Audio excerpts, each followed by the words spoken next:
Arie Huggerbrug, also known as Safari Arie, started in St. John's, Newfoundland on November 12, 2019. His mission? To bike the road less traveled. Today is just one pedal closer to the tip of Argentina. Hey everyone, Brandon McCaskill here. Welcome to the Safari Arie Road Show, where we interview Arie Huggerbrug, just asking how he's doing, how things are going on his bike ride across 24 different countries. And he's going to update us with where he's at and how things are going. So let's talk to Arie. Arie, how's it going, sir? It's going okay. It's going okay. I'm not going to say it's great. So it's actually been quite some time since we last spoke. It's actually been almost a month. Actually, I think it's probably even been a little bit over a month. And that's largely my fault. I'm trying to even figure out where to even start. I guess currently I'll just say I'm currently in Mexico City. I've actually been in Mexico City for the last 10 days. Yeah. Mexico City has been an interesting experience. I think what I'll do is I'll talk about Mexico City in a few moments. Might as well just sort of get things caught up as far as since we last spoke. So it's been a little bit over a month. Truth be told, actually, since we last spoke, there's not a whole lot that's kind of been happening like as far as excitement kind of deal. And that's in part why I didn't bother kind of arranging for a check-in, because it's kind of like I had like a good bunch of weeks, a month or so, 2 months, whatever, where things were just unbelievably crazy, just bang, bang, bang, just so many different things happening, meeting so many different people, just so many, it was literally crazy. And more or less since we last spoke, things have just been like just whatever, things have just calmed right down. And so mostly what it was just me kind of making my way between different cities since we last spoke. So now I'm actually just going to refer to my notes because it has been a while. And I always apologize. My pronunciation of Mexican cities is horrible. Yeah. And I'm going to butcher these again. But anyways, so last time we spoke, I was in Aguascalientes, I believe is how it's pronounced, give or take.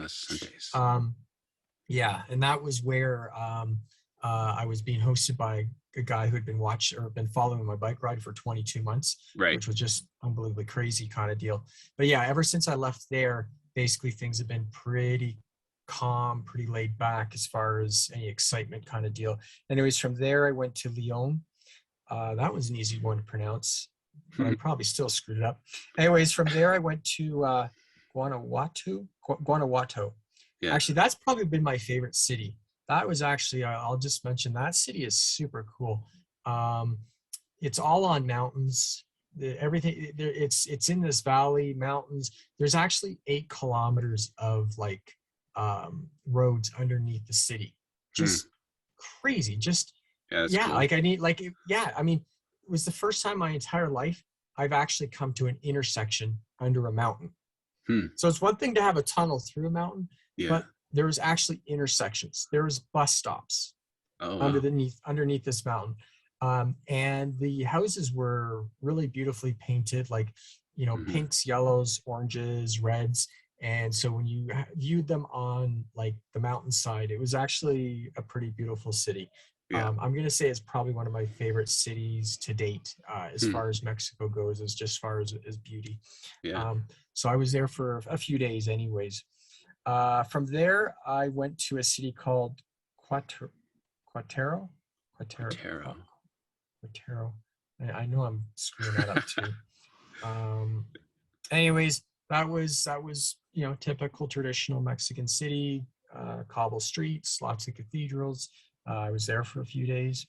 And then from there, I made my way south. Obviously I'm heading more or less south the whole time. From there, I headed to a city. I don't even think I'm even going to pronounce. I don't even think I'm even going to attempt to pronounce this one. For those people that are familiar with Mexico, this is the city that would be east of Mexico City, where the pyramids are. There's the sun god pyramid and the moon god pyramid, if I'm not mistaken. Anyways, there's a bunch of pyramids there. I actually had a host there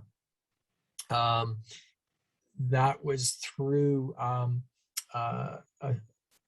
person that I met in the Baja. Him and his girlfriend were on a motorcycle heading north as I was heading south in the Baja, and they turned around to talk to me because they saw my bike and everything, and so they said, "Hey, when you come to this city, there's you can stay here." And so they are actually still on their motorbike trip in the Yucatan currently. So anyways, where I was staying was with the guy's father, and it was actually kind of a neat little place. It was kind of out of, the main city. It was actually, it's funny. The night I arrived in the dark, climbing this mountain, taking these dirt roads. I don't even know how Google Maps actually, I would never have guessed in my lifetime that Google Maps would have these roads on Google Maps, because they were barely roads. But somehow I found this place in the dark without too much problem. But anyways, so I went to see the pyramids that are east of Mexico City. Most people familiar with Mexico would know about those pyramids. And so anyways, so it was basically about 615 kilometers, more or less, from last time we spoke to the pyramids and then into Mexico City. And so I've been in Mexico City for about 10 days. And Mexico City, even, where do I start? For the last couple of weeks, things have just been, I don't want to say not great, but not bad, but just not in the best headspace. And that's also partially why there hasn't been any roadshow updates, is just because in all honesty, I really haven't been in the mood. And in many ways, like I'm just not in the mood. And so anyways, I got into Mexico City. Mexico City was, for me, was kind of a milestone. This is like the 5th largest city in the world. So to be able to bike into that kind of a city is kind of interesting and kind of neat. And so I was looking forward to kind of entering into Mexico City. And I actually had a host here, which was a brother of a previous host. And then that's where things kind of, Mexico's so the first couple of days of Mexico City were really cool. And then things did not work out so great. So I kind of had my first experience where things didn't work out so well with the host. Situation was that this person is dealing with some personal issues. And it was actually thought that me being there would actually maybe be good for him to kind of distract him from some of the stuff he was dealing with. And anyways, that kind of turned out that was really not a good idea. My presence wasn't really helping. And so I was there for it's a couple of days, and it's like, I guess probably it's best if I leave. And so anyways, so I've been in a hostel for the last 6 or 7 days. That's why my background, I'm actually sitting on my bed.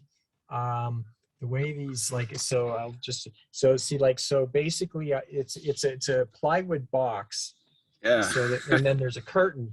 I was going to ask, are you stuck on a ship or something? Yeah, exactly. So and because this is Mexico City, the hostel is actually pretty busy. And so there's no real place for peace and quiet. There's no place to really work. There's for something with a nicer background. So I realized it was just easier to do this here, sitting on my bed, with plywood as my background. And so, so I don't know, like I said, I don't really know, what is going on as far as I guess, I don't know, it's like a lack of motivation, lack of good, my kind of, I don't want to say I have a bad attitude. I wouldn't say that. I think there's a part where I'm kind of tired. I'm just tired. And Mexico has been an amazing experience, but then there's an aspect where I actually feel like I want to get out of Mexico. I don't really even know how to articulate. It was funny. I was actually thinking, because it was interesting. because obviously I've been like thinking about this a lot, trying to figure out like what's going on here. And two things. One is, it was interesting. Yesterday I was realizing, in a way, it almost feels like my bike ride is over. Like I feel like, even though I've only been in Mexico City for like 10 days, which is a long time, but at the same time, for the fifth largest city, it's not a long time when you're, because I am trying to like, because that's the thing is, you know, that's part of the thing about Mexico is it's just so many cities. And when you reach a city, you feel like, okay, I want to take the time to explore it and see everything there is to see, kind of deal. And so been here for 10 days. And so I actually, in a weird way, I almost feel like my ride is over. Like, I almost feel like I'm living here in a way, which is such a, like, it's, I don't like, I can't really. So anyways, I'm really, really hoping to actually leave tomorrow, kind of deal. The other thing that was sort of hitting me, like, and I just sort of alluded to, like, Mexico is like, you know, it's just like one city after another after another. Yeah. And I was actually reflecting on, when I was biking across Canada and through the US, is that how spread out everything was. And like, I would bike a week, you know, sometimes 2 weeks before a stop. And like, I miss that. Like Mexico, it's like basically I'm on my way to Puebla, which I think is like 135, 140 kilometers, something like that away, which basically means in 2 or 3 days, I'm going to be in my next city. Yeah. Which is, and Puebla is actually a very beautiful city, I've been told, and there's tons of cathedrals. And so there's going to be a million things to photograph. And part of me is like, I don't know. It's just like, in 3 or 4 days, I'm going to be in my next city. Yeah. Like, so it's just like, I just, city after city after city after city. So I'm just, yeah. So I don't know. That's kind of where it's at. Like, remind me, when did you enter Mexico? June 9th. And that's actually, I realized that. That's the other thing is I realized is that technically, yeah. So, okay. So June 9th. So we are July, August, September, October, 4 months and like 2 weeks. And I actually realized, like, technically, like, I actually have to be out of this country in like I got to be out of this country by December 9th. Really? Yeah. Yeah. Cause I got, because I'm supposed to be out of this country within 6 months. I have 6 months visa here, and then I got to be out, and that's in like less than 2 months. And so that's the question, is if I don't think I can be out of here in, if I might have to go into Guatemala.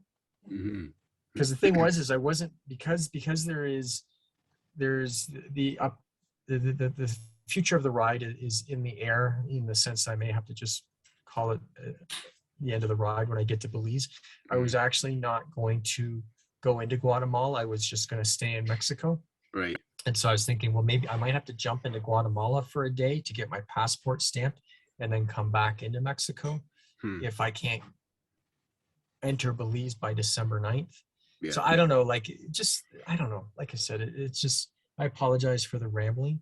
No, it's all good. It's just, my head is not in its right headspace, kind of deal. Like I don't want to say I'm not in. Sorry? It's like you're ready for something new or something.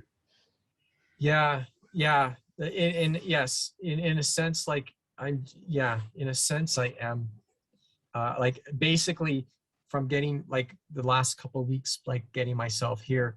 I mean, I was also doing a lot of highway driving. The roads are, like, basically, for those in Canada, basically it was like most of my biking has been like on the 401. Right. Or for an American, it's like I've been basically biking the interstate. Right. That's mainly what I've been biking is like the 401, 400 series in Canada, or an interstate in America. It's very busy. It's very loud.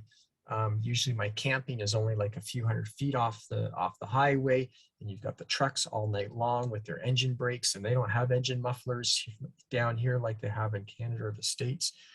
So it's very loud at night. And there is an aspect where it's like, so basically I was going to say is that basically how I just zone all that out is I basically just daydream about getting to Belize and what life is going to look like in Belize. And so then there's a lot on my mind as far as like, what does that mean? What do I got to do? How do I like, like honestly, mentally, I'm tired. There is a lack of motivation. All this is going on, and I need a change of scenery now. I think as I go south, I think when I leave Puebla, I will actually start getting into some jungle and rainforest. And I think that will actually change a little bit. That scenery will actually help make a big difference. Kind of deal. So, the other aspect is I realize that this is, in one sense, this is just temporary. I mean, most people that do bike tours for long periods of time, everyone kind of goes through this, they want to quit, they want that, whatever. So I do realize that whatever it is that it's just kind of a temporary situation in my head, but it's kind of like at the same time, it's like, I don't know how to, shut it off or change or whatever. So I just kind of deal with it on a day to day and just accept it for what it is. So I can do. But basically it's like, I want to get a lot of work done today so I can just get the heck out of this city. Even though, like I said, it's been interesting. Like it's, part of the reason I've been here so long is because I've been trying to explore as much of the city as I can. I've had a few challenges because, I mean, like with COVID, for the most part, things are pretty simple, pretty easy here.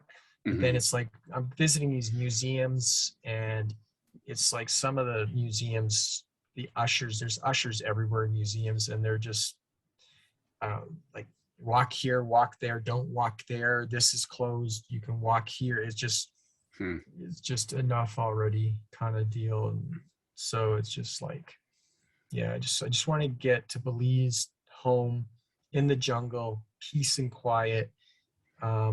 Actually in Belize, if I don't want to even see or hear someone for 2 weeks, not a problem kind of deal.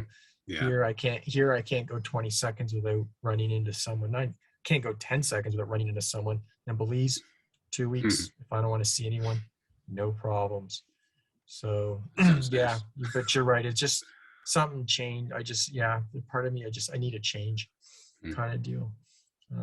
But anyways, sorry for that therapy session. No, lay it on me anytime.